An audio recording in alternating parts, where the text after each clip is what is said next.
Thank you so much for being here. My name is Arelis Hernandez. I'm a reporter with the Washington Post, based here in Texas, and I have the distinct pleasure of welcoming our panel here, and we're going to talk about community healing and interpret that, hopefully, throughout our conversation. I'm going to allow each panelist to introduce themselves, but again, thank you so much for being here.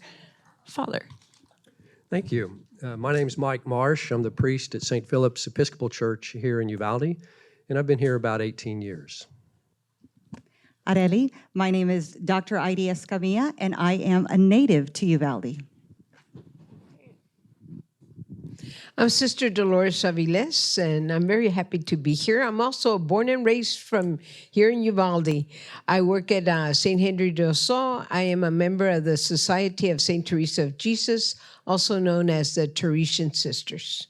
Thank you all. Thank you for being here. I've been contemplating this idea of healing, and for me, it might be my 9th or 10th mass killing as a reporter, as a journalist, and many crimes in between that, people suffering, and healing feels like an abstraction, like something that it whether it's a process, whether it just feels unreal, especially after something like this. Father, I hope you'll forgive me, but I read your blog, and one of the things that struck me was you, in sort of your personal reflections, you talked about, dear God, have you broken me or broken open something in me? I want to pose a question. Has something broken in Uvalde, or has Uvalde been broken open, excuse me? You know, I think it's, in some ways it's both. You know, on my better days, I feel like something's been broken open in me, that something's enlarging, that there's new life emerging. On the harder days, it feels like I'm just broken and not clear about what's next or how to move on. So I think, at least for me personally, and my guess is just in general with grief in the community, that we move back and forth between those two, but that neither one is ever the final reality, that both play off of each other and somehow something new comes out of that. So how do you guide a community, parishioners, people in your own neighborhood to that point of whatever healing looks like? And we'll have each of you define healing at one point when you're feeling that way inside. Well, I think that's part of how I guide them, right? I don't have the answers. And even if I did, they wouldn't want my answers because they've got to find their answers in their way. And so we walk together as companions. Sometimes in seminary, they would talk about the wounded healer, that we all have our wounds and that our best healing happens with and for others out of those wounds. You know, not from a place of perfection and wholeness, but from a place of a shared humanity. Adi, I want to talk to you about a different face of the prism, if we will, about healing. And forgive me, as a journalist, I have a rare opportunity to share a little bit about myself in these types of settings. And one thing, besides thinking of healing as an extraction, is wondering about things like accountability. And back in November, you were testifying at the county commission meeting, and you talked about someone in your community who you thought could not be a leader anymore in this because of their actions on May 24th or their inactions on May 24th. And I'm curious about how you, again, guide members of your community through something called healing when justice and accountability seems not to have descended upon this community yet. Areli, I think people are complex, and so is healing. And we're also different, and therefore our healing is going to be different. And no one is going to be immune to pain or hurt, whether that be mental, emotional, or physical pain. And healing, for those who are impacted by the loss of the tragedy on May 24th, you know, I honestly think, by my estimation, that kind of healing is going to take generations to come. I do want to add that what healing looks like, I don't have an answer for that. But I do know that we will move forward and we'll never be the same. Sister Dolores, you work a lot with children survivors of this particular tragedy, and I wonder, tell us a little bit about what you've done with these children, and also what they tell you about healing and what that looks like. Okay. One of the first things we did at St. Henry was the I Can camp, and that came about because within my own tears, my hurt, talking to parents, seeing the children, I felt, a message, God telling me, Dolores, do something. Bring a smile back to them. Bring a smile. And I said, how can I bring a smile? I said, well, gather them and play. And that's where the camp came out. It was a beautiful experience that we had sisters from all over the United States. I had volunteers from Uvalde. I had the children coming in. I had the parents supporting us there. And it was beautiful because not only did we have religion activities, we had games, we had art, and we played. We sang. And during the time is I've been also working with Wanda Montemayor from Austin, and she and I have the same thinking of healing takes place through play and art. And she does a lot of art therapy. And she's been working with the children. I've been working with the children. So it's been beautiful. As far as what the children have said, they love that. They said, sister, you told us to have fun, and that's what we're having. We're having fun. And one of the students that was shot, he said, I hate guns. I hate guns. And that's why I am so convinced that we also have to work with this gun control and ban the assault rifles. Perfect segue to what the questions the next series of questions that I'm hoping to ask you all, and this is sort of open. Accountability is what we're talking about. Maybe gun reform or gun safety measures, school safety measures might bring some measure of accountability. But can you have healing without justice? I'm posing it to you all. No. And I think we have to think about justice in several ways. On the one hand, there's kind of the typical way we think about justice in terms of the legal system and accountability, punishment. But there's also another sense of justice that wherever there's violence or injustice, needs are created. And so justice means seeing and responding to those needs. And if we don't do that, then we get stuck in our healing. It can't happen. So I think justice is essential to the healing process. It's not the only thing, but it's got to be a part of it. So go ahead, please. I also agree with Father Mike, and he said earlier, we're wounded healers. All of us, I think, once we get in touch with our own wounds, then we can be those people that can reach out and heal. And when we become wounded healers, then we become people of change. We become that energy that goes out and says, okay, what needs to be changed here?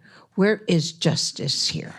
And there's where we work towards having a better community, working together and supporting each other through policies and doing whatever we need to do. We need to be that voice. We can only be a voice for others if we have been also in touch with our own wounds and become those wounded healers that Nawan always talks about, and for others. We become, the face of God. We become. When people see us, then they can say, I am in the presence of God. I feel the love of God. And when they can sense the presence of God, the love of God in our midst, healing takes place. Adi, I wanted to ask you the same question, but sort of in line of the elections from last November, which were devastating to certain segments of this community. But as a journalist, as someone who's an observer, to me, it felt as though that this is a community that very quickly wanted to rebound back to a status quo. And can you tell me a little bit about what those elections sort of signaled to you about your community? The elections of November. And are you referring to the state elections, or are you referring to the local and state elections? Okay, I'm going to start with the local elections. Okay, so with the local elections that took place in November, we had the acting chief of police elected into political office again. We would learn a week later his portrayal of lack of leadership that was demonstrated on the day of the massacre.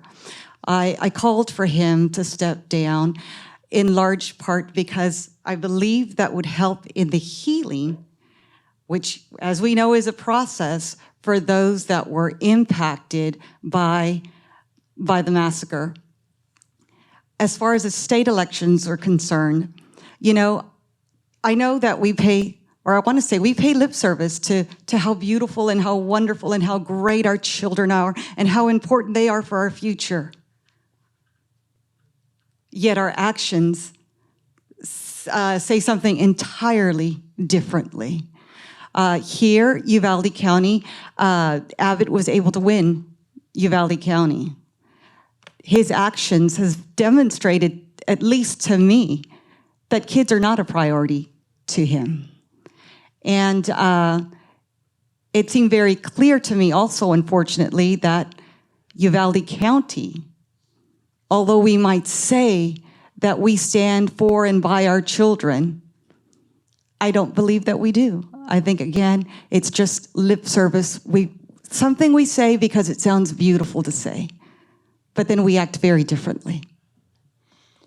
I want to talk about change, which is something, Sister, you brought up, and the ways in which, being a wounded healer, we can bring about change. What changes have you seen, both positive or otherwise, in your community in the year since? One of the things that I've seen is the community coming together. Different organizations have come in, also to Uvalde, but to also to help.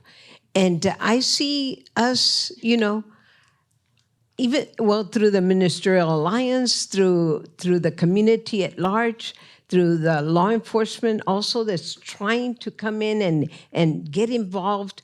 I see the leadership here in Uvalde coming together. So it's a beautiful experience to be able to say, different organizations are trying to support and empower each other. Why? Because we do have healing in mind. And what can we do is to be able to work towards that transparency that others have mentioned before, but to be able to do it together for a better community. Pose the same question to the rest of you. Well, I certainly felt at the very beginning just the love that was felt here in Uvalde. We had people, I'm sure, from all over the world sending their condolences, sending their love. I know they made monetary donations to the families. I was also so impressed and touched by organizations coming into town and feeding the entire community. I think of my mother's passing in January. On a small scale, this looks like somebody bringing food to our home as an act of love. And I saw that on a community-size scale, and it was just so beautiful. And that continued well after the month of May here in town. And so I thought that was wonderful to see. Yeah, I would agree with both what they've both said. And I think that coming together has been just a huge outpouring of generosity, of love, of presence. We've certainly experienced it at St. Philip's with cards, donations, letters, organizations, people offering to help. But I guess I think about it at two levels. At one level, there's the immediate needs that were created by the event itself, right? So mental health care, financial assistance, the need to build a new school, the recognition that we need to build a community center and probably will. So those were all right and necessary things to do. But my fear is that we'll do the right things and nothing will change, because there's a whole set of other needs, I think, that existed before the shooting, and that the shooting itself helped reveal and intensify that in a new way, that we can provide finances, mental health care, a new school, but we also need to look at racism, violence in general, gun violence particularly, bullying, support for families, poverty, just all the systemic issues out of which these kind of events arise. I'm reminded of something else you wrote. You said we are more than what happened to us, meaning we in Uvalde are more than. Can you tell me what you mean by that? Sure. Before the shooting, when I traveled out of state or even in state, and somebody would say, "Where are you from?" I said, "Uvalde." They said, "Where's that?" Now when they ask and I tell them, they say, "Oh, I'm so sorry," or they just get quiet and don't know what to say, right? And I think the risk for us is from people from outside have identified us by what happened, right? Because they don't know anything else about us. That's just the place where the shooting occurred. And I think the risk is that we begin to see and identify ourselves in the same way, right? And that we have to be able to make the distinction that this happened to us, but it is not us, right? And we have to do that as communities. We have to do that as individuals in our own lives, right? That when something tragic happens to me as an individual, I can say, that's happened in my life, but it cannot identify and define me. I'm bigger than that. My life is larger than that. Because if we identify with our wounds, we just get stuck and just circle down. I posed this question to Heidi and Sister about, as Father Mike mentioned, these other systems or ills that exist within a community that haven't been dealt with, unfortunately get sort of, or fortunately, revealed in moments like this of reckoning, if you will. But that also means confronting really hard things, and that could be really uncomfortable to have happen at a community level. And I'm curious about how you heal some of the divisions that have erupted in this community. What if you could, if you see those, if you could define those for the audience, and then, in what ways do you think is the path forward? Either one. I want to tie this into something that I certainly experience and have seen others experience as well, that after May 24th, the way our local governing bodies and how they ran and how they conducted their meetings were revealed. I will say that I had been to probably 2 commissioners' court meetings prior to May 24th. I had been to a couple of city council meetings prior to May 24th and no school meetings prior to May 24th. And after May 24th, I would say that changed for a lot of us here in the community. We were now watching on live stream, or we were now at the actual meetings themselves in a way perhaps we hadn't. And for the first time as community members, or as a community member, I'm looking at the governing bodies and thinking, I think this is why we're in the mess we're in.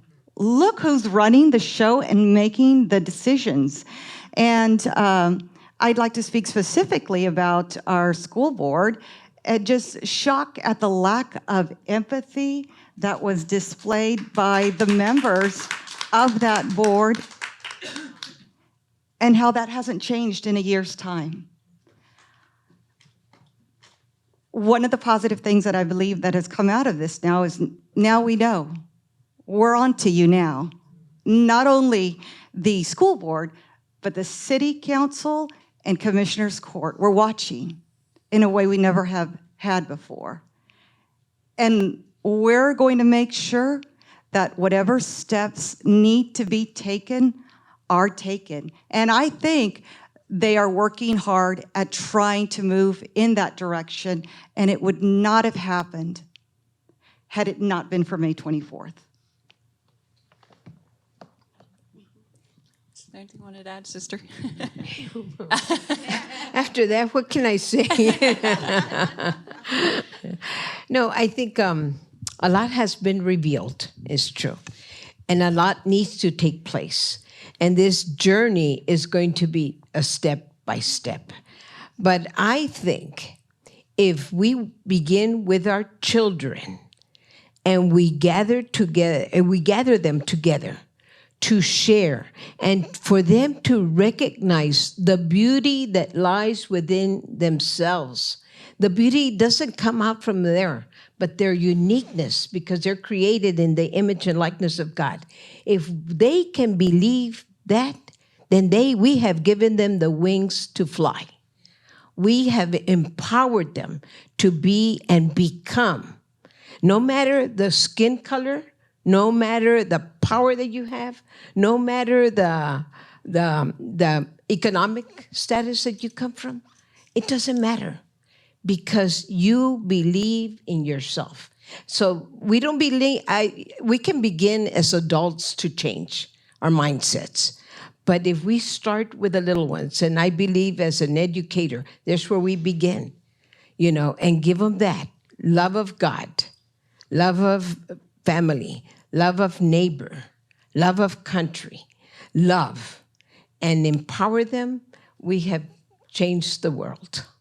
And we begin with one person at a time. Thank you for that.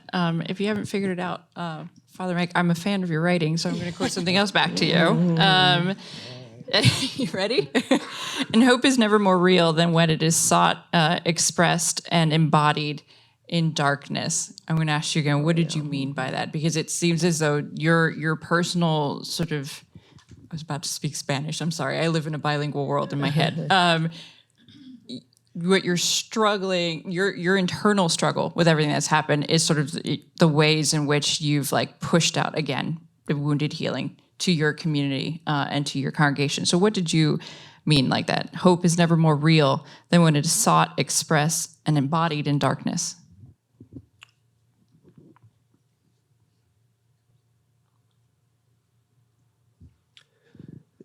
There's a way we think about darkness as we're not able to see. But the reality is darkness reveals stuff to us, right? There's one of the old saints, I don't remember his name, called it the luminous darkness, right? So the darkness can illuminate things. And I think that hope really isn't real until it comes out of that darkness.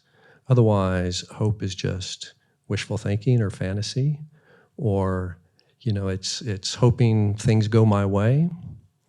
But in the midst of darkness, when you can't see the way forward, when it feels like everything hurts, when everything has fallen apart, hope is real when you get out of bed that morning. Hope is real when you take the first step and you didn't think you could. Hope is real when you walk out of the house and you didn't want to. That the darkness makes hope more real. That you could say it this way, hope is never more real when you're hoping against hope, right? When it feels like you got no hope, but you still hope. Thank you for that, Father. For the rest of our panel, I'm curious if you could tell us your personal, the way in which you've personally tried to deal with both the internal tragedy, right, of this, but also what's happening at a community level. If you could tell us how you've managed all of it. Through tears, through, and also talking and people being there, listening. I think it's so important to be able to listen to each other and to be attentive to each other. I've had that in my own life. And I think there's where change happens, healing happens, when you know that you have been listened to, not judged, but truly listened, respected. You can cry, you can be angry, and you're okay in the presence of that person, and you feel loved. Once that happens, then it's almost like that broken vessel that you are starts all of a sudden coming together. It starts becoming whole again. We're restored. And healing happens like that individually, but it also happens as a community together. So as we gather together in groups to share, to listen, to express our anger, our disappointments, our joys, our dreams, and we're listened to, then you are in the midst of a community that knows how to love. And through love, we are healed. I'd like to, please, if I could, echo the sentiment of tears and being able to be there for someone else who needs a listening ear that will listen without judgment. I have friends also that I'm able to do that with, that I appreciate. And I think human connection is so important and necessary, especially at a time like this, that we need to be able to sit and listen to others without judgment and with that human connection. For the benefit of the audience, I'm sort of flipping between macro and micro. I know that the focus of the panel was supposed to be more macro, but in light of the comments shared, I'm curious, do you think Uvalde has been listened to?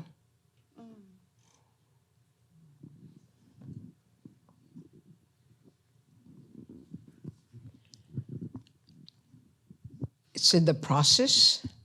I don't really think it has been listened to. Not yet, anyway. I think people in administration, they're trying to listen, but sometimes sometimes I think, have they gotten in touch with their own woundedness? Because if they don't get in touch with their own woundedness, how can they help change? Change doesn't happen unless you believe it within yourself first. Once you change inside, then you can be that catalyst for change for others. But is it happening? Has Uvalde been listened to? I don't think so. I think it's a process that has to happen. And I can't help but agree with Sister Dolores. I don't believe that Uvalde has been listened to. We have people in Austin. We heard that earlier today. They've been there. They're going there. They're going to Washington. They're being heard, but I don't know that they're really listening. I was just going to flip it and say our cries have been listened to, but our needs and hopes haven't been heard. That if they have been heard, then either something would have been done or they just don't care. Or they're too deep, as Sister said, in their own wounds to be able to do anything. I want to come back to this idea of the division that exists in the community, maybe because folks haven't gotten in touch with their hurt, or because there is a pending investigation that's still at play and there are civil lawsuits and whatnot. But I'm genuinely curious, people who are spending time together, people who are generally of the same opinion, of the same perhaps perspective. How do you get people from different sides of this? And I will share this. At one school board meeting, there was a group of women who were there who I later learned were the wives of law enforcement officers in this community, who collectively sort of walked out at the same time out of the school board meeting and left. And, this rubbed a lot of people sort of the wrong way.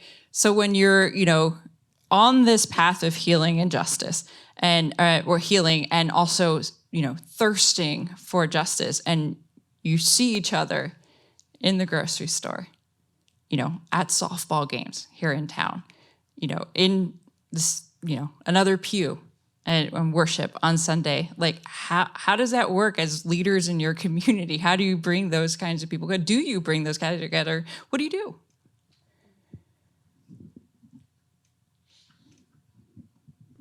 Sorry. Sounds like we don't know. I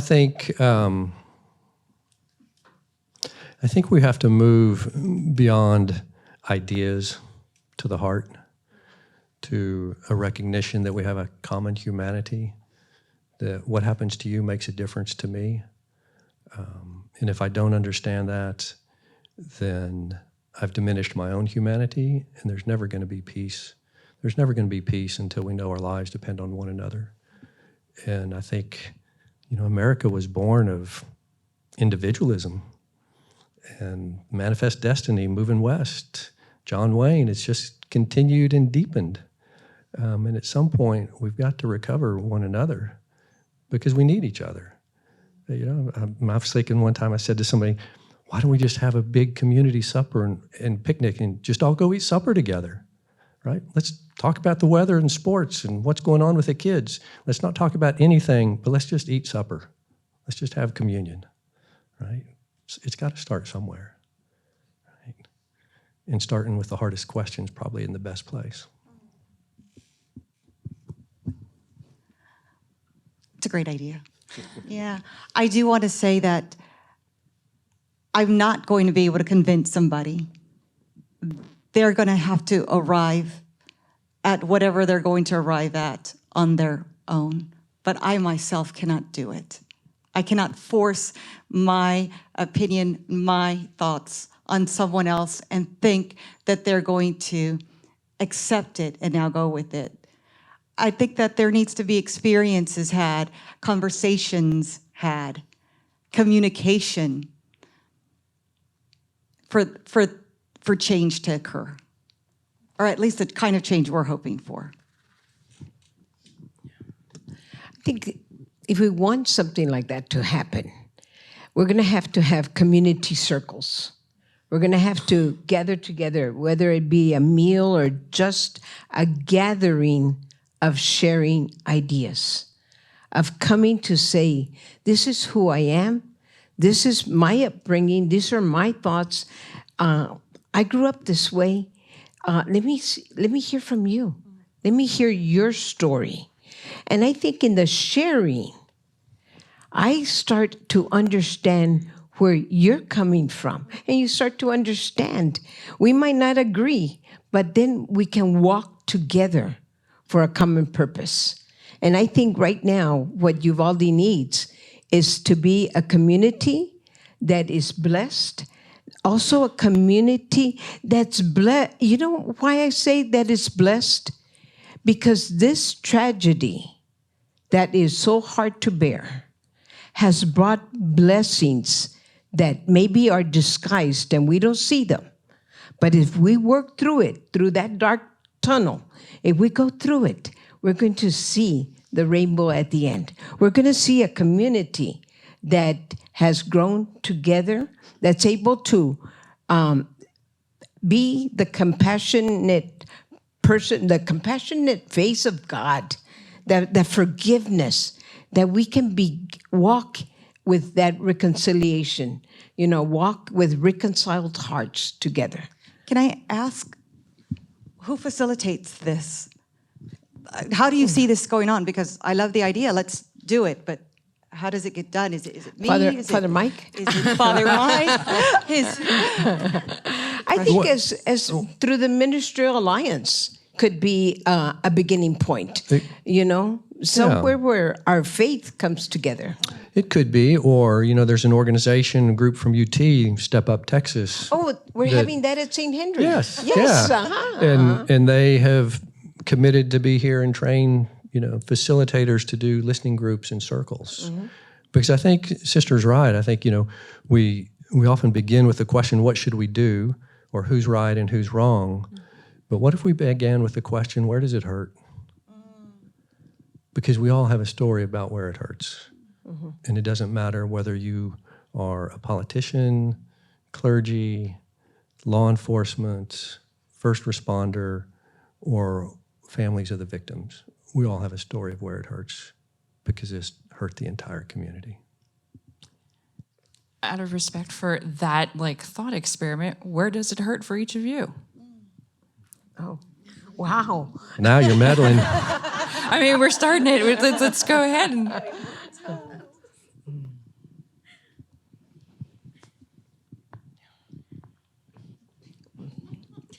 Okay, where does it? Father Mike, I'll close mine. It feels like it hurts everywhere. Right? There's nothing that doesn't hurt. It's in my dreams. It happens every time I walk into the hospital. Remembering who was there, what I did, the things I said to people. It hurts when I see somebody strange walking down the sidewalk, and all of a sudden my heart jumps, and I think, who is that? What are they going to do? It hurts when I wonder, will we ever move beyond this? Do we have the courage, the political will, the wisdom, the faith? I mean, right now it just hurts. It hurts everywhere. Thank you. And I think I feel that pain most profoundly. For the last 10 weeks or so, on Thursdays, I've been meeting with a group of individuals at 7 o'clock in the morning over at the plaza.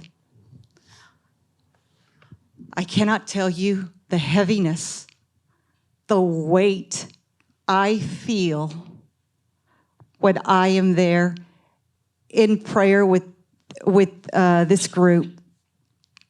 The sadness. It's almost unbearable. It's almost unbearable. That's when I feel the pain the most. For me, where does it hurt? It hurts when I see a child tell me, my best friend was killed, sister, and I miss her so much.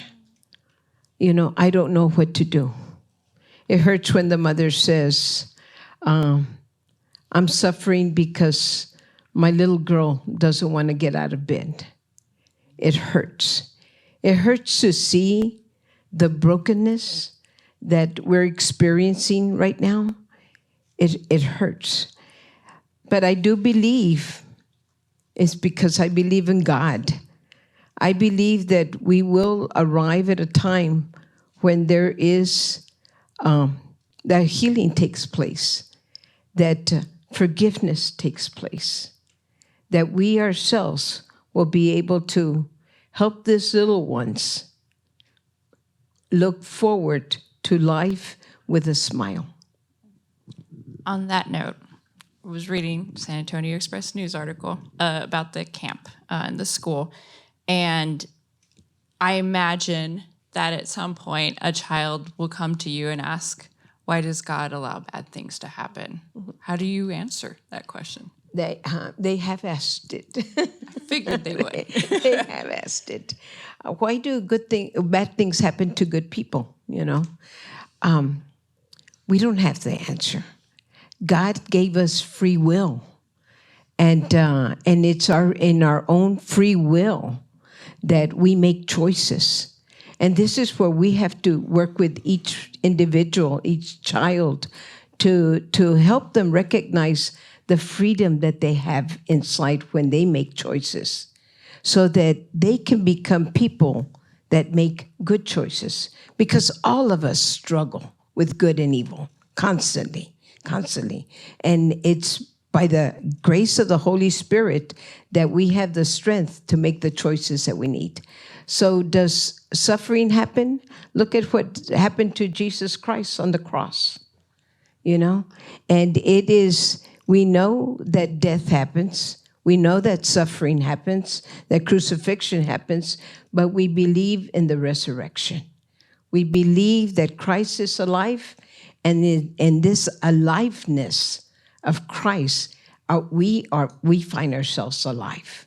And it is because of the resurrection that we continue to smile, to have hope, and to move forward for a better world.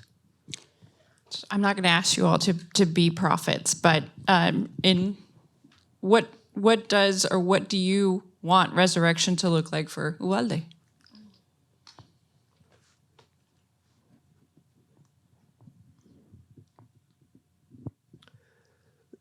I think resurrection in some ways is the promise of a future, that the present moment hasn't closed in on us and sealed up and said, this is all there ever will be. And the future's always unknown. We get to pick. We get to choose the future we want to shape. I remember back in November, I was riding, I like to ride bikes. I was riding my bike and I was crying and cussing and whining that I needed to do something. I didn't know what to do and nobody was helping me. And it was my own little pity party. And so I just got this idea, well, I'm going to call Father John Deere. He's a Catholic priest that teaches and writes about nonviolence. I've never met him. So I emailed him and said, priest in Uvalde needs help. He called within 2 hours. So I told him what was going on. He said, well, Mike, what's your vision for the future? I said, I don't know, John. He said, well, figure it out and then you'll know what to do, right? You get to shape it, right? We don't get to control it, but we can begin to shape it. And so my hope is that we would shape it in terms of justice, of peace, of nonviolence, of just being nice to each other, just talking in nice ways to each other and about each other, right? I mean, this is a chance for us to begin again, and I hope we don't blow it. That's powerful. We get to create our future. Uvalde has and is in a unique position to be able to do so. Let's hope we journey into that future wisely. And resurrection for me and seeing Uvalde in the future is seeing our children smile. I love that. For me, is a joy within, because a smile doesn't happen just because. You can see a forced smile. But when a smile is authentic, you see the joy, the peace that lies within. And for me is to see the people of Uvalde together being one.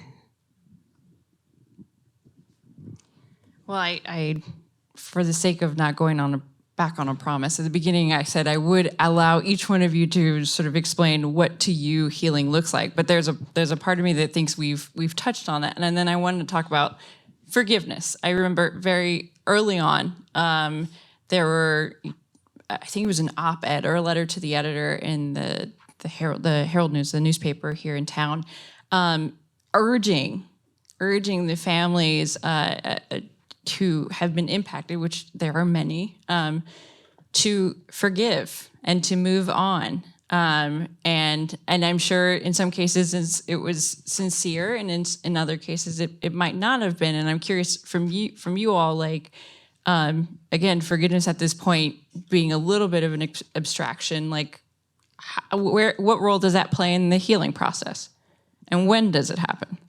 I think it's vital to the healing process. And I think that when we say we're going to forgive, or when we get to that point, or if you've already forgiven, it doesn't mean that you've condoned the behavior. It just means that you've kind of let yourself off the hook and you're not going to tie yourself to this weight any longer. Again, it doesn't mean you condone the behavior. Yeah, I agree. It's not a condoning or a justifying the behavior. I think that forgiveness and healing kind of go hand in hand, that they are both long-term processes. But I think about forgiveness in some ways. If I forgive someone, you know, it may do something for them. I don't know if it does or not, but I know what it does for me is it releases me from the past and what happened. And to withhold forgiveness means that I'm somehow stuck in the past of what's happened and in the power of whoever did whatever they did, right?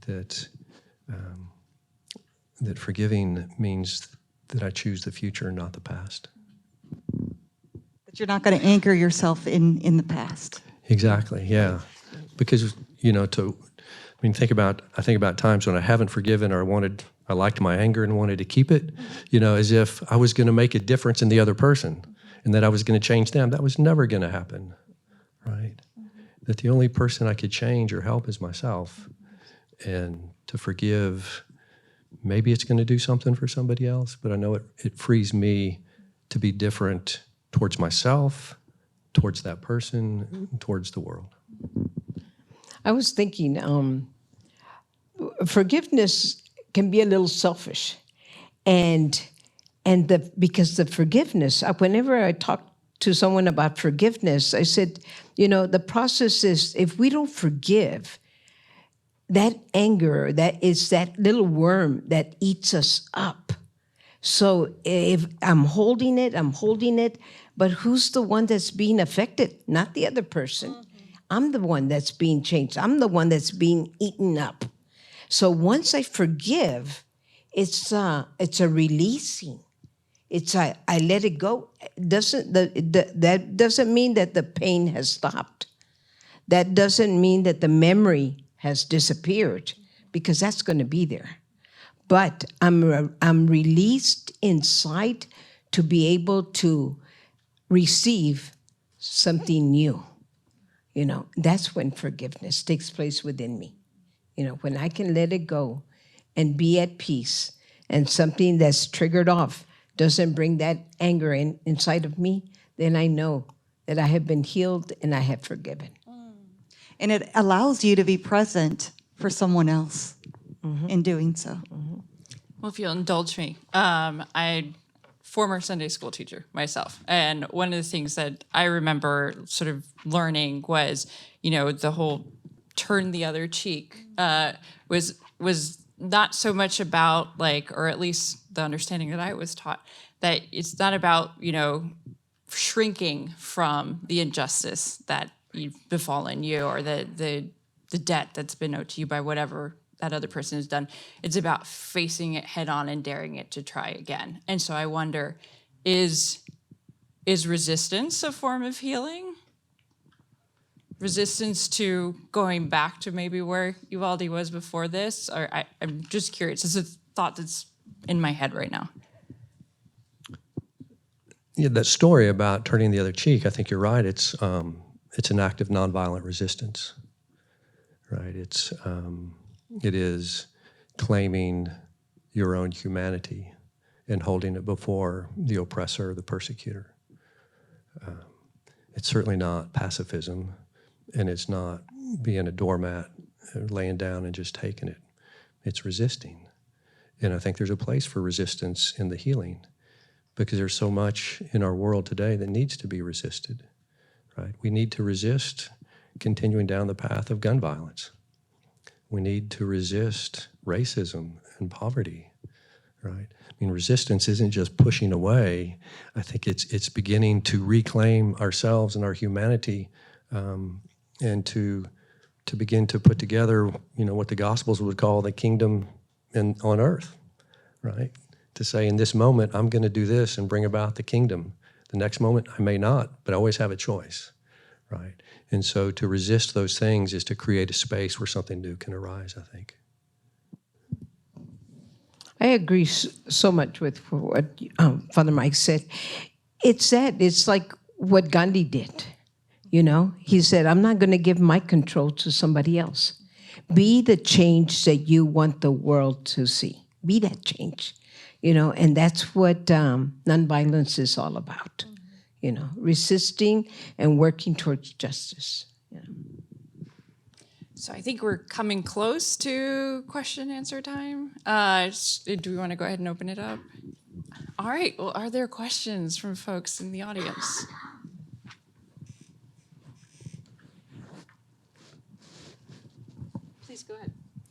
Thank you. First of all, I want to thank the Texas Tribune for coming to my hometown of Uvalde. We very much appreciate this kind of highlight and recognition in helping us with, as you all have put forward, resilience, recovery, and the healing. And so based on my personal background and of course, this being my hometown and the Robb School area is where our family home is located, is right in that general neighborhood area. I look forward now to rebuilding. It's time. And what I have seen so far in the reports over the past year, I am disappointed in some of the decisions that have been made, because what I see is a continuation towards neglect, and the neglect being the Robb School area itself. And I say that because we've had lots of challenges in this community through the years. And I'm not going to go backwards because I do appreciate very much what Father Mike has been stating in the sense of don't let the past, don't let that rule you. We've got to move forward. So I look at this now as this is our chance to rebuild, to recover, and reinvest. And it's time to reinvest in our area because we cannot leave areas behind, because right now the area around Robb School is basically a fenced up area and nothing more. We can do better. And I look forward to perhaps being part of the solution, but certainly I want to urge this and leave on that kind of note of next steps towards rebuilding. Can I ask, what is your vision for that area? Well, I am disappointed, first of all, that a school has not been proposed. And I fully believe that that area it is hungry for education. And so my vision would be a reinvestment area which is community-driven, a community voice, and a responsiveness where we can gather, but we can also be a place to learn. And it's not about one age group, but perhaps it would be a variety of age groups, all age groups. I'm speaking out loud with you right now because I've been giving it some thought, and I see the need coming from that part of the community, and right now we have nothing, because with the school vacating, there is no education landmark. And folks here know the geography of Uvalde. We've had schools in this part of town in the past that no longer exist. I'm glad the library is there, and meeting basically Highway 90 South is what I'm pointing out. So I'm glad that the library is there, but I think also that we require more, because it's vast now where we have nothing else. And do you see this as the responsibility of the school district, the city, or the county? I see it as a contribution towards all, from all. A buy-in. We certainly need a community buy-in, but I think it's beyond that, because having frankly been a former federal official, I know that this frankly area would be ripe for reinvestment that goes beyond thinking just narrowly. I think it can be much broader. There's a lot of land in that area, and if you keep going, you can open up for improvement. You all know there's many unpaved streets, no curb and gutter in that entire area. Everybody knows it. And so I think the reinvestment from that neighborhood beyond would be a driver. And so I would not limit it to city, county, school district, but perhaps it could be the beginnings of a nonprofit. I'm throwing that out. That could be an idea, and that could take hold and have representation, but it could be the driver. Anyone else want to respond to her question? Well, when you mentioned the nonprofit, here's my idea that I've been thinking about. It's kind of a wild idea. So we have racism museums and Holocaust museums. Why don't we have a gun violence museum and build a place where there's a place of quiet and reflection, a place of beauty, a place of teaching nonviolence, of peace, a place for kids to learn how to not be bullies, what to do when bullying happens, a place that pushes for policy and legislative changes. I mean, why don't we become the capital of that and begin to make that difference? I mean, it would be a tribute, I think, to that land and to the history of Robb, and to say, we've looked at the past, we've remembered the past, not to stay stuck there, but to do the future differently. I think, Father Mike, that would be a very intriguing idea for that area. But I would, with all due respect, I don't want to be identified with guns, and so this is I'm thinking of it more rootedness, and perhaps that's because I used to drive my bike through there as a child. I just have to say it. That's back when, way before Homeland Security. You could do those kinds of things on campuses, and it was all welcome, and it was okay. So I think about what Sister Dolores said about smiles, and the smiles need to be brought back, because I'm never going to erase now, a year ago, and going to see Robb and seeing all the tears. We can't live with that anymore in that area. It's been forgotten. And so I think that it again, back to that variety of ages, I certainly understand the notion of a memorial, but I don't want it to be something passive, frankly, because I don't want it to be something where, oh, well, let's make sure we cut the grass here. No, it needs to be something that is active, that where we can draw, and that's something that is, again, I'm talking out loud with you all, but I don't want it to be something that is going backwards. I want to be able to move forward in that area. Thank you so much. Neighborhood schools. Thank you so much for sharing that. Thank you. Appreciate that. A question over here. Hi, good afternoon. Thank you all for sharing this afternoon and all day. It's been a wonderful day full of information. The title of this last section for this afternoon is titled Healing. And as Dr. Escamilla said, healing is different for each person.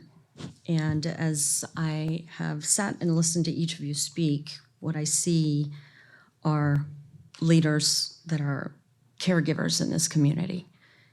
And the term compassion fatigue comes to mind for me, also known as secondary post-trauma. And we've all heard about the classic putting the oxygen mask on yourself before you are able to take care of others around you.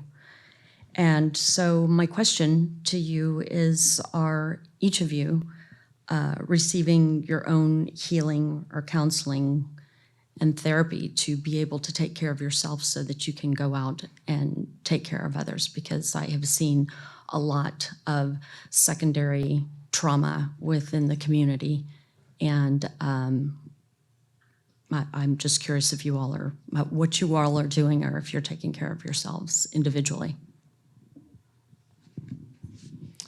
Thank you. Thank you for asking.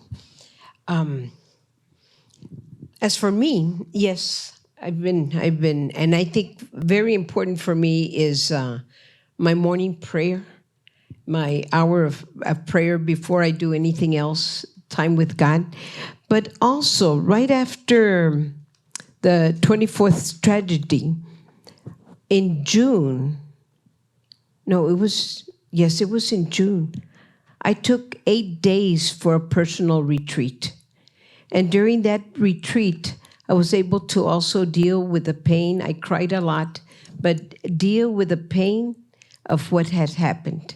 So it was a moment to step away.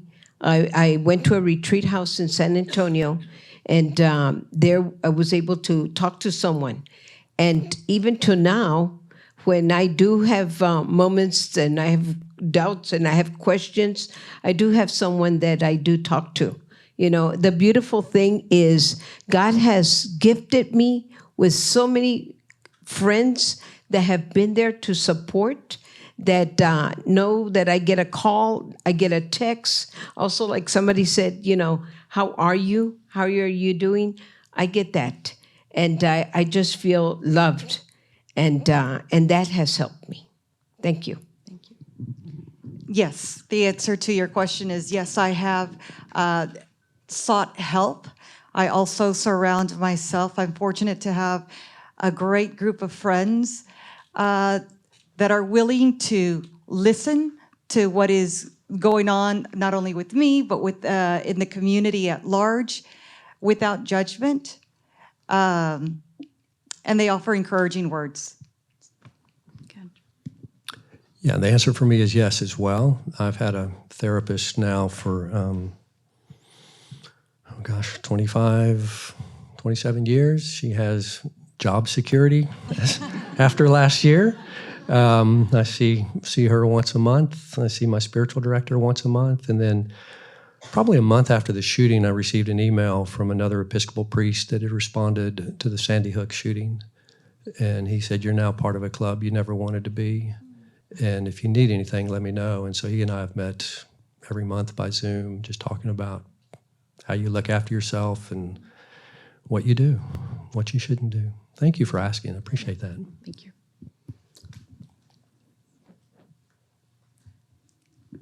Hi, thank you for your words. They've actually been helpful.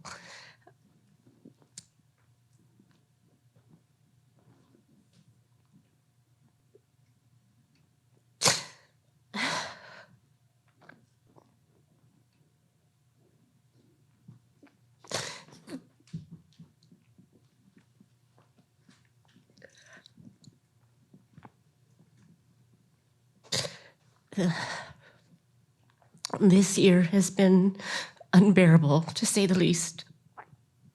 And when we talk about pain, physical pain typically has a remedy. This pain does not.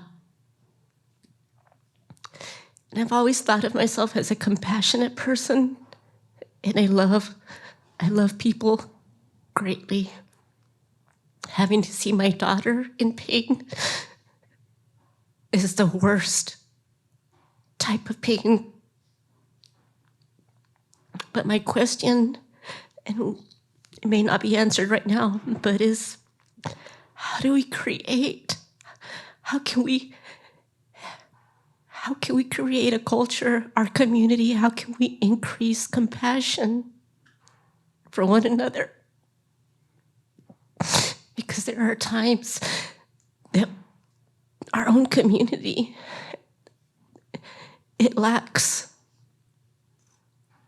and that hurts.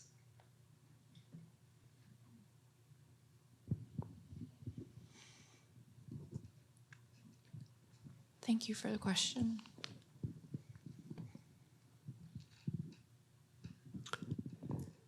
So I think, compassion means to suffer with. And I think in general, we're not, and I don't mean just Uvalde, but in general, we're not very good about holding grief with and for one another because it hurts so much. And I think part of what you're describing is the invitation to just be with one another in our pain, right? It goes back earlier, I think Sister was talking about it, to tell the stories of the hurt. And to do it without trying to fix it. I can't fix anything for you as much as I'd want to, but I could sit with you. I can cry with you. I can be quiet with you, right? I can hold your story with respect and without judgment. And if we could begin to learn to do that with one another, I think it would go a long ways to changing this community, maybe even America. Because you're right, we've lost the ability to be compassionate, not just with others, but often with ourselves. Thank you for pointing that out. Thank you. Cindy, I'm so sorry that you've had to experience that. I'm sorry. Thank you. Do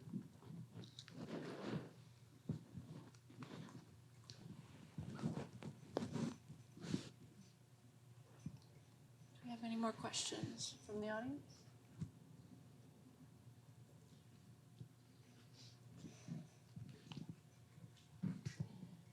Well, I want to thank you all for being here for this conversation. Oh, I should probably use this. I want to thank you all for joining us for this conversation, to the three of you for coming and indulging all of my questions. You asked me before the panel started whether there would be hard questions. I don't know. Were they hard?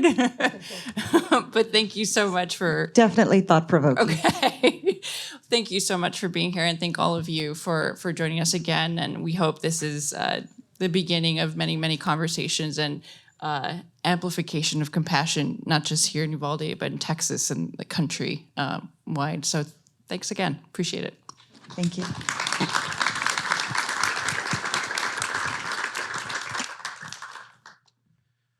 Hello again. Again, I'm Sewell Chan, editor of the Texas Tribune. I think I speak for all of us in extending my deepest gratitude to our speakers, including Sister Dolores, Dr. Escamilla, Father Mike, and our wonderful moderator, Arely. I also think I speak for all of us in extending our compassion and our shared pain and also our hearts with this community. We're a nonprofit newsroom, obviously. You can learn more about our mission at texastribune.org/join.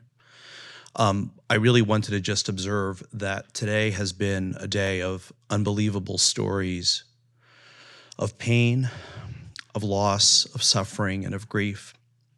It's also been an occasion for me to learn about, and for all of us to learn about, the strength in this community, the love, the grace, and the hope, even amid so much hardship and so much grief. I really appreciate that all of you have come here today, including my good friend Craig Garnett of the Uvalde Leader News, who continues to document the life of this community. I appreciate all of you so much, and especially our host, Dr. Hector Gonzalez of the Southwest Texas Junior College. Thank you for coming here and sharing your time, your experiences. Thank you for taking this time to reflect, to share, and to engage in honest and tough dialogue. We're not leaving. We're going to continue reporting on this community. Thank you so much for being a part of this dialogue, and I invite you all to stay and continue the conversation. Thank you.